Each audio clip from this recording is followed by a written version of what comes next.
ഞാൻ doctor Juhi Das Q&B health കെയറിലെ homeopathic ഫിസിഷ്യനാണ്. ഇറിറ്റബിൾ ബവൽ സിൻഡ്രോം അഥവാ IBS.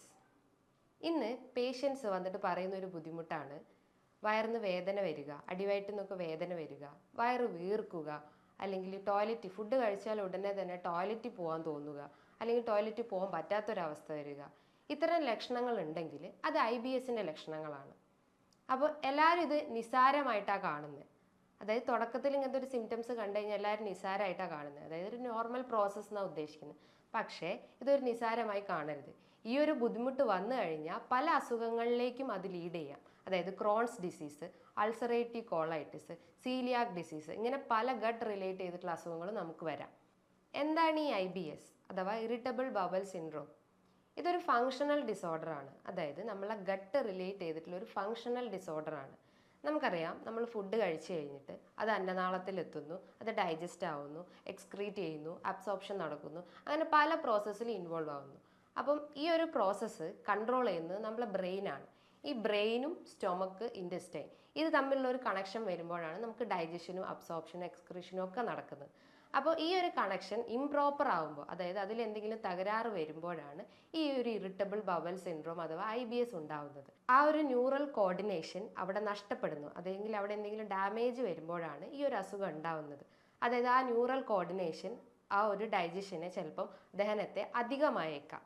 അങ്ങനെയാണ് നമുക്ക് ഡയേറിയ പോലത്തെ അസുഖങ്ങൾ, വയറിളകുന്ന അസുഖം വരുന്നത്. ഇനി ആ ഒരു ഡൈജഷൻ ഇല്ലാത്തൊരവസ്ഥ, അത് പ്രോപ്പറായിട്ട് ദഹനം നടക്കാത്തൊരവസ്ഥയാണെങ്കിൽ കോൺസ്റ്റിപ്പേഷൻ അഥവാ മലബന്ധം പോലത്തെ ബുദ്ധിമുട്ടുകൾ വരുന്നുണ്ട്. ഈ ഒരു IBS എന്നൊരു അസുഖം നിലവിൽ 6 മുതൽ 7 കോടിയോളം വരെ ആളുകളെ ബാധിച്ചിട്ടുണ്ട്. അപ്പോൾ ഈ ഒരു IBS എന്ന് പറഞ്ഞ അസുഖത്തിന് പല കാരണങ്ങളും ഉണ്ടാവും. പ്രധാനമായിട്ടും 2 കാരണങ്ങളാണ് ഇതിൽ ഉൾപ്പെട്ടിട്ടുള്ളത്: മെൻ്റൽ കോസും ഫിസിക്കൽ കോസും. മെൻ്റൽ കോസ് എന്ന് ഉദ്ദേശിക്കുന്നത് നമ്മളെ മൈൻഡ് റിലേറ്റ് ചെയ്തിട്ട്, അതായത് മനസ്സ് റിലേറ്റ് ചെയ്തിട്ട് എന്തെങ്കിലും ബുദ്ധിമുട്ടുണ്ടെങ്കിൽ, അതായത് നമുക്ക് അമിതമായിട്ടുള്ള ടെൻഷൻ, അമിതമായിട്ടുള്ള സ്ട്രെസ്സ്, അങ്ങനെ എന്തെങ്കിലും ബുദ്ധിമുട്ടുണ്ടെങ്കിൽ ഈ ഒരു IBSലേക്ക് ലീഡ് ചെയ്യാനുള്ളൊരു ചാൻസ് ഉണ്ട്.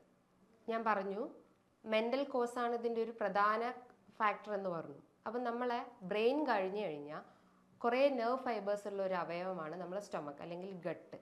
ഇതിൽ ഉൽപ്പാദിപ്പിക്കുന്ന ഒരു കെമിക്കലാണ്, അല്ലെങ്കിൽ കെമിക്കൽ പ്രൊഡക്റ്റാണ് സെറോട്ടോണിൻ എന്നൊരു മൂഡ് കൺട്രോൾ എന്ന് പറഞ്ഞ ഹോർമോൺ. അല്ലെങ്കിൽ ആ ഒരു കെമിക്കലാണ് നമ്മളെ മൂഡിനെ കൺട്രോൾ ചെയ്യുന്നത്. അപ്പോൾ നമുക്ക് ഗട്ട് റിലേറ്റ് ചെയ്തിട്ട് എന്തെങ്കിലും ബുദ്ധിമുട്ടുണ്ടെങ്കിൽ നമ്മളെ മൂഡ് ആകെ അൺസ്റ്റേബിൾ ആവും, അതായത് മൂഡ് സ്വിങ്സ് വരാം. അങ്ങനെയാണ് ഈ ഒരു സ്ട്രെസ് അല്ലെങ്കിൽ ഈ ഒരു കൺഫ്യൂഷൻ വരുന്നതും, അല്ലെങ്കിൽ ആ ഒരു കൺഫ്യൂഷൻ കൊണ്ടാണ്, അല്ലെങ്കിൽ ആ ഒരു സ്ട്രെസ് അല്ലെങ്കിൽ ടെൻഷൻ കൊണ്ടാണ് നമുക്ക് ഈ ഒരു ഡയേറിയ അല്ലെങ്കിൽ കോൺസ്റ്റിപ്പേഷൻ അല്ലെങ്കിൽ മലബന്ധം പോലത്തെ അസുഖങ്ങൾ വരുന്നത്. അപ്പോൾ നമ്മൾ ഈ ഒരു സ്ട്രെസ് അല്ലെങ്കിൽ ആ ഒരു ടെൻഷനെ കഴിവതും കൺട്രോൾ ചെയ്യാൻ നോക്കുക. അങ്ങനെയെങ്കിൽ നമ്മൾ ആ ഒരു ഗട്ടും അല്ലെങ്കിൽ ആ ഒരു മൈൻഡും കറക്റ്റ് കോർഡിനേഷൻ വരുള്ളൂ. നമ്മൾ ഈ ഒരു ഇൻറ്റസ്റ്റൈൻസിന് അല്ലെങ്കിൽ ഈ ഒരു അന്നനാളത്തിന്, ഈ ഒരു കുടലിനൊക്കെ ഒരു നോർമൽ മൂവ്മെൻറ്റ്, ഒരു പെരിസ്റ്റാൽറ്റിക് മൂവ്മെൻ്റ് ഉണ്ട്. അതായത് നമ്മൾ കഴിച്ച് ആ ഒരു ഫുഡ് ഡൈജസ്റ്റ് ചെയ്യുന്ന ആ ഒരു മൂവ്മെൻറ്റ്സ് ആണ് പെരിസ്റ്റാൽറ്റിക് മൂവ്മെൻറ്റ് എന്ന് പറയുക. അത് ഏകദേശം ഒരു 8 മുതൽ 9 സെക്കൻഡ്സ് വരെയാണ് ആ ഒരു ടൈം പീരീഡ് പറയുന്നത്. അപ്പോൾ ആ ഒരു പെരിസ്റ്റാൽറ്റിക്, ആ ഒരു വേവ് ലൈക്ക് മൂവ്മെൻറ്റ് അധികമാകുമ്പോൾ, ആ ഒരു ഗട്ടിൻ്റെ അകത്ത് ആ ഒരു മൂവ്മെൻറ്റ്സ് അധികമാകുമ്പോഴും അല്ലെങ്കിൽ അത് കുറയുമ്പോഴാണ് നമുക്ക് ഈ ഒരു സിംറ്റംസ് ഒക്കെ ഡെവലപ്പ് ചെയ്യുന്നത്. പ്രധാനമായിട്ടും ഞാൻ സിംറ്റംസ് പറഞ്ഞു, കോൺസ്റ്റിപ്പേഷൻ അല്ലെങ്കിൽ ഡയേറിയ പോലത്തെ സിംറ്റംസ് ഉണ്ടാവാം. ഇത് കൂടാതെ തന്നെ നമുക്ക് മറ്റ് ബുദ്ധിമുട്ട് എന്ന് പറഞ്ഞു കഴിഞ്ഞാൽ വയറിന് വേദന വരാം, ഫുഡ് കഴിച്ചാൽ ഉടനെ തന്നെ വേദന വരാം, അല്ലെങ്കിൽ വയറ് നിറഞ്ഞിരിക്കുന്ന പോലെ, അല്ലെങ്കിൽ ഒരു ബ്ലോട്ടിങ് ഫീലിംഗ് വരാം, അല്ലെങ്കിൽ ഇടയ്ക്കിടയ്ക്ക് ടോയ്ലറ്റിൽ പോകാൻ തോന്നുക, എന്ന് വെച്ചാൽ ഒരു കണ്ടിന്യൂസ് ആയിട്ട് ഫുഡ് കഴിച്ച് അപ്പം തന്നെ ടോയ്ലറ്റിൽ പോകാനുള്ള ഒരു ടെൻഡൻസി വരിക, അല്ലെങ്കിൽ നമുക്ക് മൈൻഡിൽ ഇങ്ങനെ തോന്നും ടോയ്ലറ്റിൽ പോകാനുള്ള ഒരു ശങ്ക പോലെ ഫീൽ ചെയ്യുന്നു, അല്ലെങ്കിൽ മലബന്ധം പോലത്തെ ബുദ്ധിമുട്ടുകൾ വരുന്നു, അതായത് ടോയ്ലറ്റിൽ പോകാൻ പറ്റാത്തൊരവസ്ഥ വരുന്നു. അങ്ങനെ മലബന്ധം പോലത്തെ ബുദ്ധിമുട്ട് വന്നു കഴിഞ്ഞാൽ നമ്മൾ സ്ട്രെയിൻ ചെയ്യും, ടോയ്ലറ്റിൽ പോകുമ്പോൾ കൂടുതലായിട്ട് സ്ട്രെയിൻ ചെയ്യുമ്പം നമുക്ക് ബ്ലീഡിങ് വരാം, അതായത് മലാശയത്തിന് ചുറ്റും ബ്ലീഡിങ് വരാം. അങ്ങനെ ഫിഷർ അല്ലെങ്കിൽ ഫിസ്റ്റുല അല്ലെങ്കിൽ ഹെമറോയിഡ് പോലത്തെ അസുഖങ്ങളിലേക്കും ലീഡ് ചെയ്യാം. ഇത്തരം ലക്ഷണങ്ങൾ നമ്മൾ കണ്ടു കഴിഞ്ഞാൽ സ്റ്റാർട്ടിങ്ങിൽ തന്നെ നമ്മൾ അതിനൊരു ട്രീറ്റ്മെൻറ്റ്, അതായത് ഡോക്ടറെ കൺസൾട്ട് ചെയ്തിട്ട് അതിന് പ്രോപ്പർ ട്രീറ്റ്മെൻറ്റും അതിനനുസരിച്ചുള്ള ഡയറ്റും നമ്മൾ ഫോളോ ചെയ്യണം. ഇനി ഫിസിക്കൽ കോസ് എന്ന് പറഞ്ഞു കഴിഞ്ഞാൽ നമ്മൾ കഴിക്കുന്ന ഭക്ഷണം, അതായത് ഡയറ്റ്, ഫുഡ് ഐറ്റംസിൽ വരുന്ന വ്യതിയാനങ്ങൾ കൊണ്ടാണ് ഈ IBSൻ്റെ ഒരു പ്രധാന കാരണം. ഡയറ്റ് എന്ന് ഉദ്ദേശിക്കുന്നത് പ്രോസസ്ഡ് ഫുഡ് അല്ലെങ്കിൽ junk food, spicy food items ഒക്കെ കൂടുതലായിട്ടും എടുക്കുക. അതായത് പിസ്സ, ബർഗർ, കൂൾ ഡ്രിങ്ക്സ്, അതായത് കൊക്കക്കോള, പെപ്സി, 7up, ഇത്തരം കൂൾ ഡ്രിങ്ക്സും അല്ലെങ്കിൽ ഇത്തരം ജങ്ക് ഫുഡൊക്കെ കൂടുതലായിട്ട് നമ്മൾ എടുക്കുകയാണെങ്കിൽ IBS വരാനുള്ള ഒരു ചാൻസ് ഉണ്ട്. പിന്നെ നമ്മൾ കൂടുതലായിട്ടും കോഫി അല്ലെങ്കിൽ ടീ ഒക്കെ കൂടുതലായിട്ട് എടുക്കുകയാണെങ്കിലും ഈ ഒരു IBS വരാനുള്ള ഒരു ചാൻസ് ഉണ്ട്. അതേപോലെ തന്നെ നമ്മൾ ഗ്ലൂട്ടൻ റിച്ച് ആയിട്ടുള്ള ഫുഡ് ഐറ്റംസ്, അതായത് ആട്ട, മൈദ, റവ, ഇതൊക്കെ ഗ്ലൂട്ടൻ റിച്ച് ആയിട്ടുള്ള, അതായത് ഗ്ലൂട്ടൻ എന്ന് പറഞ്ഞു കഴിഞ്ഞാൽ ഒരു പ്രോട്ടീനാണ്. അപ്പോൾ ഇത്തരം പ്രോട്ടീൻ റിച്ച് ആയിട്ടുള്ള ഫുഡ് ഐറ്റംസ് എടുക്കുകയാണെങ്കിലും IBS വരാനുള്ള ഒരു ടെൻഡൻസി ഉണ്ട്. അതേപോലെ നമ്മൾ എന്തെങ്കിലും മെഡിക്കേഷൻ, നമ്മൾ പ്രഷറിനോ അല്ലെങ്കിൽ BP-ക്കോ ഒക്കെ എന്തെങ്കിലും മെഡിക്കേഷൻസ് എടുക്കുകയാണെങ്കിലും IBS വരാനുള്ള ഒരു ചാൻസ് ഉണ്ട്. നമ്മൾ പ്രോപ്പർ എക്സസൈസ് അല്ലെങ്കിൽ വർക്കൗട്ട് ഒന്നും ബോഡിക്ക് കൊടുത്തില്ലെങ്കിലും അങ്ങനെ ഇത് ലീഡ് ചെയ്യാനുള്ള ഒരു ചാൻസ് ഉണ്ട്. ഇനി ഇത് കൂടാതെ തന്നെ നമ്മൾ എന്തെങ്കിലും ആൽക്കഹോൾ അല്ലെങ്കിൽ സ്മോക്കിംഗ് ഒക്കെ ചെയ്യുവാണെങ്കിലും IBS വരാനുള്ള ഒരു ചാൻസ് ഉണ്ട്. ഞാൻ നേരത്തെ പറഞ്ഞു, ഈ ഒരു IBS വന്നു കഴിഞ്ഞാൽ അതായത് നമ്മൾ പ്രോപ്പർ ട്രീറ്റ്മെൻറ്റ് എടുത്തിട്ടില്ലെങ്കിൽ, നിസ്സാരമായി കണ്ടു കഴിഞ്ഞാൽ പല അസുഖങ്ങളിലേക്കും അത് ലീഡ് ചെയ്യാം. പ്രധാനമായിട്ടും Crohn's disease, ulcerative colitis, coeliac disease, സിബോ അതായത് സ്മോൾ ഇൻറ്റസ്റ്റൈൻ ബാക്ടീരിയൽ ഓവർഗ്രോത്ത്, അങ്ങനെ പല അസുഖങ്ങളിലേക്കും ലീഡ് ചെയ്യാം. സ്മോൾ ഇൻറ്റസ്റ്റൈൻ ബാക്ടീരിയൽ ഓവർഗ്രോത്ത് എന്ന് പറഞ്ഞു കഴിഞ്ഞാൽ നമ്മളെ കുടലിനകത്ത് കുറേ നല്ല ബാക്ടീരിയാസ് ഉണ്ട്. ഈ ബാക്ടീരിയാസിൻ്റെ സഹായത്തോടെയാണ് നമുക്ക് ഡൈജഷൻ കറക്റ്റ് ആക്കുന്നത്.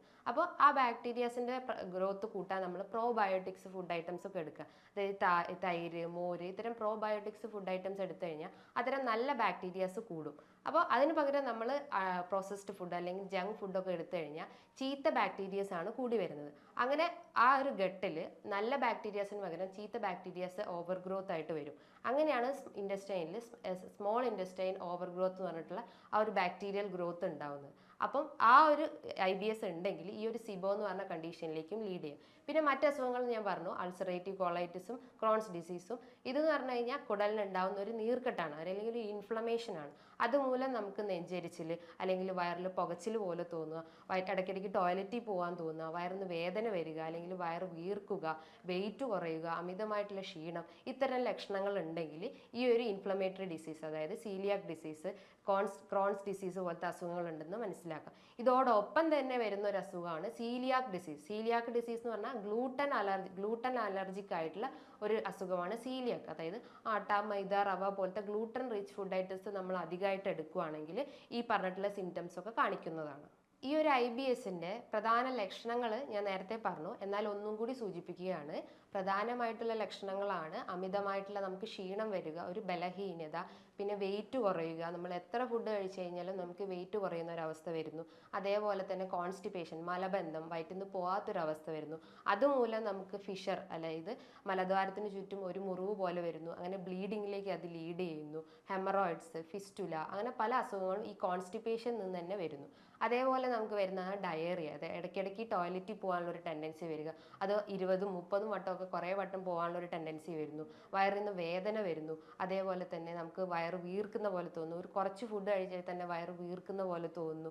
അല്ലെങ്കിൽ ഒരു വയറ് ഫുൾനെസ് അല്ലെങ്കിൽ ഗ്യാസ് കയറിയ ഒരു അവസ്ഥ വരുന്നു. ഇത്തരം ലക്ഷണങ്ങൾ ഉണ്ടെങ്കിൽ ഇതൊരു IBSന്റെ ലക്ഷണമാണെന്ന് നമുക്ക് മനസ്സിലാക്കാം. അപ്പോൾ ഇത്തരം ലക്ഷണങ്ങൾ ഉണ്ടെങ്കിൽ നമ്മൾ ഒരിക്കലും ഇത് നിസ്സാരമായി കാണരുത്.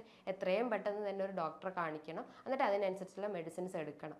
അതേപോലെ ഈ IBS ചില ഫുഡ് അലർജിക്ക്, അതായത് എന്തെങ്കിലും ഫുഡിനോട് അലർജി ഉള്ള ആളുകൾക്കും IBS വരാം. അപ്പോൾ അത്തരം ആളുകൾ നമ്മൾ ബ്ലഡ് ടെസ്റ്റ് ചെയ്ത് കഴിഞ്ഞാൽ IgE, അതായത് അലർജി ടെസ്റ്റാണ്. ഈ IgE ടെസ്റ്റ് ചെയ്ത് കഴിഞ്ഞാൽ നമുക്ക് എന്തെങ്കിലും ബോഡി അലർജിക് ആണോ എന്ന് മനസ്സിലാക്കാം. ഈ IBSന് നോർമലി ടെസ്റ്റുകളൊന്നും ഇല്ല, അതായത് ഒരു ഡയഗ്നോസ് ചെയ്യുന്ന ടെസ്റ്റുകളില്ല.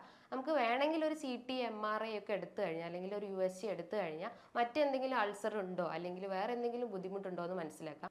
യൂഷ്വലി ഈ ഒരു IBSന് നമുക്ക് ബ്ലഡ് ടെസ്റ്റോ അല്ലെങ്കിൽ മറ്റ് സ്കാനിങ്ങോ ഒന്നും ചെയ്യേണ്ട ആവശ്യമില്ല. കാരണം അതിലൂടെ ഒന്നും നമുക്ക് മനസ്സിലാക്കാൻ സാധിക്കുന്നതല്ല. ബിക്കോസ് ഇതൊരു മൈൻഡ് റിലേറ്റ് ചെയ്തിട്ട്, അതായത് മെയിൻ കോസ് ഞാൻ നേരത്തെ പറഞ്ഞു ഒരു മെൻ്റൽ കോസ് ആണെന്ന് പറഞ്ഞു. 80% നമ്മളെ മൈൻഡ് റിലേറ്റ് ചെയ്തിട്ടുള്ള ബുദ്ധിമുട്ടാണ് ഇത് വന്നിട്ടുള്ളത്. അപ്പോൾ അതുകൊണ്ടാണ് ഈ ഒരു IBS വരുന്നത്. അപ്പം ഈ ഒരു ടെസ്റ്റിലൂടെ ഒന്നും നമുക്ക് അതിൻ്റെ ഒരു എന്താണ് അതിൻ്റെ ഇൻറ്റൻസിറ്റി എന്താണെന്ന് മനസ്സിലാക്കാൻ സാധിക്കില്ല. ഒരു ടെസ്റ്റ് ചെയ്ത് കഴിഞ്ഞാൽ മറ്റെന്തെങ്കിലും അൾസറോ അല്ലെങ്കിൽ വേറെ എന്തെങ്കിലും ഫിഷറോ അല്ലെങ്കിൽ വേറെ എന്തെങ്കിലും പോളിപ്പോ അങ്ങനെ എന്തെങ്കിലും ബുദ്ധിമുട്ടുണ്ടെങ്കിൽ ആ ഒരു ടെസ്റ്റിലൂടെ അങ്ങനെ മനസ്സിലാക്കാൻ പറ്റും. അതായത് നമുക്ക് വയറിൻ്റെ എന്തെങ്കിലും സ്കാനിങ്ങോ അല്ലെങ്കിൽ MRI ഒക്കെ എടുത്തു കഴിഞ്ഞാൽ വേറെ എന്തെങ്കിലും ബുദ്ധിമുട്ടുണ്ടോ എന്ന് അറിയാൻ പറ്റും. ഈ ഒരു IBSന് എന്തൊക്കെയാണ് ഡയറ്ററി മാനേജ്മെൻറ്റ് എന്ന് നോക്കാം. നമ്മൾ ഒഴിവാക്കേണ്ട കാര്യങ്ങൾ ഞാൻ നേരത്തെ പറഞ്ഞു. സ്പൈസി ഫുഡ് അല്ലെങ്കിൽ ജങ്ക് ഫുഡ്, പ്രോസസ്ഡ് ഫുഡ്, അതായത് പിസ്സ, ബർഗർ, അല്ലെങ്കിൽ എന്തെങ്കിലും ഫാസ്റ്റ് ഫുഡ് ഐറ്റംസ് ഉള്ള ബിരിയാണി, അല്ലെങ്കിൽ സോഫ്റ്റ് ഡ്രിങ്ക്സ് ആയിട്ടുള്ള Coca Cola, Pepsi, 7up, cool drinks ഒക്കെ ഉണ്ടെങ്കിൽ അത് ഒഴിവാക്കാൻ നോക്കുക. അതേപോലെ തന്നെ നമ്മൾ ഓവർ മസാലാസ് ചേർക്കുന്ന ഫുഡ്സ് ഉണ്ടെങ്കിൽ അത് ഒഴിവാക്കിയിട്ട് മസാലയൊക്കെ കുറച്ചിട്ട് നോർമൽ രീതിയിൽ കുക്ക് ചെയ്ത് കൊണ്ടുവരാൻ നോക്കുക.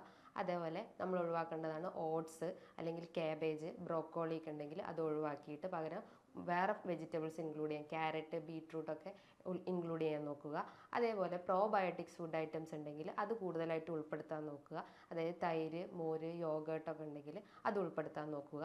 അതേപോലെ പ്രധാനമായിട്ട് ഒഴിവാക്കേണ്ട ഒന്നാണ് ചായയും കാപ്പിയും. അതായത് ചായയും കാപ്പിയും കൂടുതലായിട്ട് എടുക്കുന്ന, അതായത് വെറും വയറ്റിലൊക്കെ ചായയും കാപ്പിയും കൂടുതലായിട്ട് എടുക്കുന്ന ആളുകളാണെങ്കിൽ പകരം വെറും വയറ്റിൽ ഒരു ഗ്ലാസ് വെള്ളം കുടിക്കുക. അപ്പം നമ്മളെ ഡൈജഷൻ കുറച്ചുകൂടി കറക്റ്റ് ആവുകയും ടോക്സിൻസ് ഒക്കെ റിമൂവ് ചെയ്ത് നമ്മളെ ഹെൽത്തി ആക്കാൻ ശ്രമിക്കും.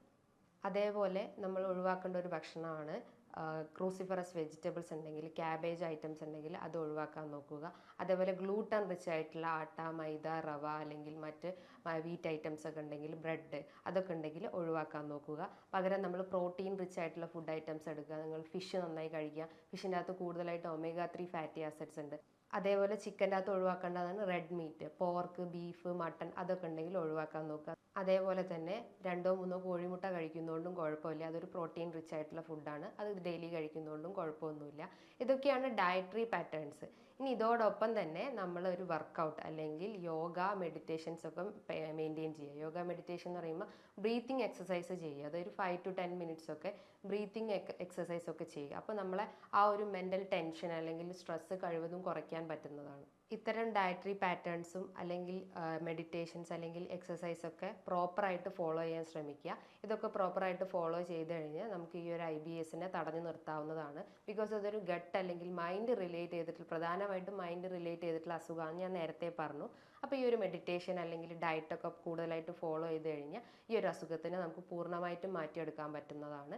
ഇതുമായി ബന്ധപ്പെട്ട് എന്തെങ്കിലും സംശയങ്ങൾ ഉണ്ടെങ്കിൽ താഴെ കാണുന്ന നമ്പറിൽ കോൺടാക്റ്റ് ചെയ്യാവുന്നതാണ്. ഇനിയും മറ്റൊരു വീഡിയോയുമായി വീണ്ടും കാണാം. താങ്ക്